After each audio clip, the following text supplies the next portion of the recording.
مساء الورد على حسب وصول الفيديو ليك. حلقة النهاردة هنتكلم عن جريمة من أبشع الجرائم اللي حصلت في القرن العشرين. جريمة اسودت قدام الإنسانية كلها. النهاردة هنتكلم عن قنبلة هيروشيما. قبل ما نتكلم عن القنبلة هنتكلم عن الوضع العام ساعتها. الوضع العام ساعتها كان إن بداية خسارة الجيش الألماني، بداية انسحابه من روسيا سنة 1942، واللي ضاع فيها الجيش السادس اللي كان مكون من 300 ألف جندي. اتأثر منه أكتر من 90 ألف جندي ومات منه أكتر من 100 ألف جندي. اليابان ساعتها كانت في حرب مع الصين، وكانت دخلت في تحالف مع ألمانيا ومع إيطاليا، وساعتها أمريكا كانت بتديها غاز فوقفت إنها تصدر لها غاز، فاضطرت اليابان إنها تضرب الأسطول الأمريكي بيرل هاربر وتدمره بالكامل. وكان الجنود اليابانيين بينتحروا وبيعملوا عمليات انتحارية، لدرجة إن الطيار الياباني لما كان بيخلص الذخيرة منه كان بيخش بالطيارة نفسها في قلب المدخنة بتاعت المدمرة الأمريكية عشان تغرق خالص. واللقطة دي أمريكا ما نسيتهاش لألمانيا خالص. حتى بعد انتهاء الحرب، بعد ما دخلت روسيا وإنجلترا وفرنسا أرض برلين وهتلر كان مستخبي فيها، ما أمريكا ما نسيتش اللي حصل ده.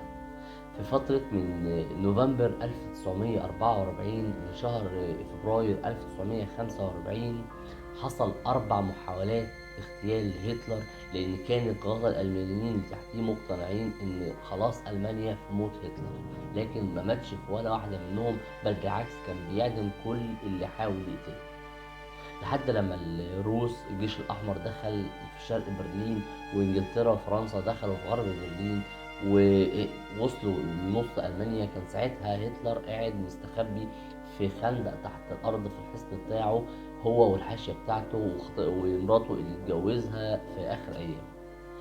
وفي شهر ابريل سنة 1945 انتحر هتلر بان هو خد حبوب زرنيخ وضرب نفسه بالنار عشان محدش اتشفى فيه او يقتله. ودي الرواية اللي اتقالت عن موت هتلر. وفي رواية تانية بتقول ان هو قدر يهرب لأمريكا اللاتينية في البرازيل وعاش فيها لحد سنة 2000 وكان اسمه الغريب. ايا كان اللي حصل له، بس انتهت الحرب العالمية بفوز الحلفاء، وتربعت من ساعتها امريكا على عرش العالم كأنها اقوى امبراطورية موجودة في الوقت الحالي. بس ان امريكا ما نسيتش اللي عملته اليابان في الاسطول بتاعها، كان لازم تنتقم. انتقام امريكا كان فظيع جدا جدا جدا جدا. انشأت امريكا القنبله الذريه بالتعامل مع كندا وسمتها ليتل بوي، وكانت مكونه من 60 كيلو من اليورانيوم 235، وده اشد انواع الانشطار لليورانيوم. ساعتها قررت في يوم 6 أغسطس سنة 1945 إنها تضرب هيروشيما. والطيران المدني هناك في هيروشيما شاف 3 طيران من أمريكا جايين، فما اعتبروش إن دي غارة، اعتبروا إن دي غارة استطلاعية مش حربية، وحذروا المواطنين إن هم بالكاد بس يا دوب ينزلوا الخنادق علشان ما يتعرفش إيه اللي هناك. اختارت أمريكا بالذات هيروشيما لأنها كانت مستودع أسلحة كبير لليابان، وكانت حصن كبير لليابان، وكانت ميناء حربي كبير ليها. وللأسف كان 70% من البيوت اللي موجودة في هيروشيما من الخشب على الطراز الياباني اللي احنا كنا عارفينه. في صباح اليوم الاثنين 6 أغسطس سنة 1945 الساعة 8:15 رمت القنبلة الذرية على هيروشيما. قبل ما تقع على الأرض ب 600 متر انفجرت القنبلة. القنبلة دي كانت بمسافة انفجار 13,000 طن من مادة TNT. القنبلة دي عملت فجوة في الأرض بمسافة قطرها 3 كيلو و200 متر، عملت حريق بقطر أكبر 12 كيلو متر، دمار شامل كل اللي فيه. القنبلة دي أول ما انفجرت مات أكتر من 70 ألف بني آدم، ما بين عسكري ومواطن مدني ودكاترة، لأن كان مكان القنبلة إنها تنزل على جسر مشاة، لكن بفعل عوامل الهواء القنبلة وقعت على مستشفى مدني. كل اللي في المدينة تبخر في أول ثانية على مسافة 3 كيلو و200 متر. كل الناس اللي فيها ماتوا في لمح البصر. وعلى مسافة 12 كيلو قطر حوالين القنبلة مات 70,000 مواطن ياباني تاني، بل لتصل إجمالي موت اليابانيين في اليوم ده بس، في المجزرة دي بس، 140,000 بني آدم في ربع ساعة. جريمة بشعة بشعة بشعة، ومحدش أدانها ولا شجبها لحد دلوقتي. ومش بس كده، أمريكا ما سكتتش وما اعتبرتش إنها كده شافت غليلها، لأ، ده بعد 3 أيام في يوم 9 أغسطس سنة 1945 حدثت القنبلة النووية التانية على ناجازاكي، ومات فيها أكتر من 80,000 بني آدم. عشان يبقى في أسبوع واحد مات من اليابانيين 220,000 بني آدم أمريكا قتلتهم بدم باردة. لما تعرف اللي حصل للطيارين اللي كانوا سايقين الهجوم اللي حصل عليه، أول شخص اسمه بول تيبس، ده كان الطيار الأول للسرب.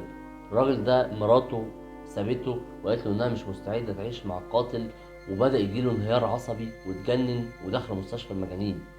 الشخص التاني اسمه أسيرلي، وده كان ضابط الأرصاد الجوية اللي أعلن إن احنا نقدر نرمي القنبلة، وده اتجنن بعد الواقعة مباشرة. الضابط التالت اسمه روبرت لويس، ده كان مساعد الطيار، وجاله هستيريا أول ما شاف المنظر، وقال فيها I have seen the old city disappear. Oh my god, what have we done؟ ومات بعديها بسكتة قلبية. الشخص الرابع بيرنر، وده كان المهندس الإلكتروني.